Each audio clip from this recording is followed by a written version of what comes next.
And we're back. So here we have a broken light bulb. Now this is a plastic halogen which got hit by a rock, and the problem that we're having is that water's getting in here, burning out the light bulb. Okay, this is just your typical light, you know, this is standard, and then this is the upgraded version. Okay, or not the upgraded version, this is the old version before it got upgraded.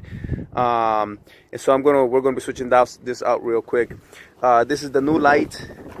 It even comes with the upgraded kit, okay, the connection plug.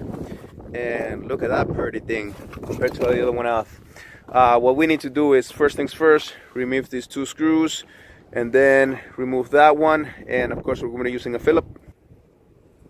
Alright guys, and then once you remove, there's a total of 4 screws, 2 on the side, 1 over here, and then there's 1 more, and then there's a little pop, 1 here and 1 over there in the back. So you might want to be careful with that. Grab a flathead screwdriver and pry it from the top, and that should be able to pop right off without breaking anything. Now that we have the headlight right in front of us, you want to be careful. You don't want to touch that thing right there, because that controls the setting, and there should be another one, but here it is, that one. One of them controls up and down, and then the other one controls side to side. What we do need to do is remove, there's 1 tiny screw right there, which is a Phillip. There's another one right here, and 1 more at the bottom. When we remove them 3, this housing should come off, and then the whole light, we should be able to pull that one right off.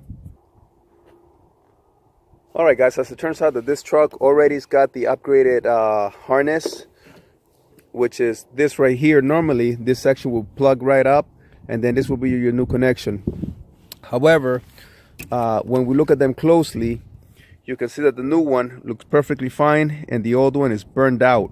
Okay, that's a big problem.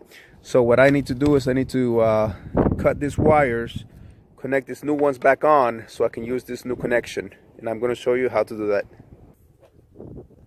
This is what we need to be able to use this connection. We need a knife so we can cut off the old tape. We need new electrical tape so we can put it on. We need a splicer and a cutter so we can cut the wires. And then of course you have to use heat shrink. I cannot tell you how important it is. If you do not use heat shrink on that connection, water will get inside here and will short out the system. Not right away, but within a month or so you're going to have light problems. You have to use heat shrink. And then of course you need a little baby torch that's still possibly using a pacifier, so you can go ahead and use the heat shrink on it. All right, let's get started. So this is interesting. The upgraded kit, apparently the person that fixed this light before, instead of just plugging it in, he just spliced the wires. So what I'm going to do is I'm going to go right behind there, cut those 3 wires, and then use my connection. As you can see, he also used the heat shrink as well. Pretty cool. Alright guys, once you are done with the heat shrink, all we gotta do is put tape back on here, and then put everything back together. This is how it should look when it's all said and done. Put your 3 tiny screws back on there, and then don't forget the clip on, and then 1, 2 screws right here.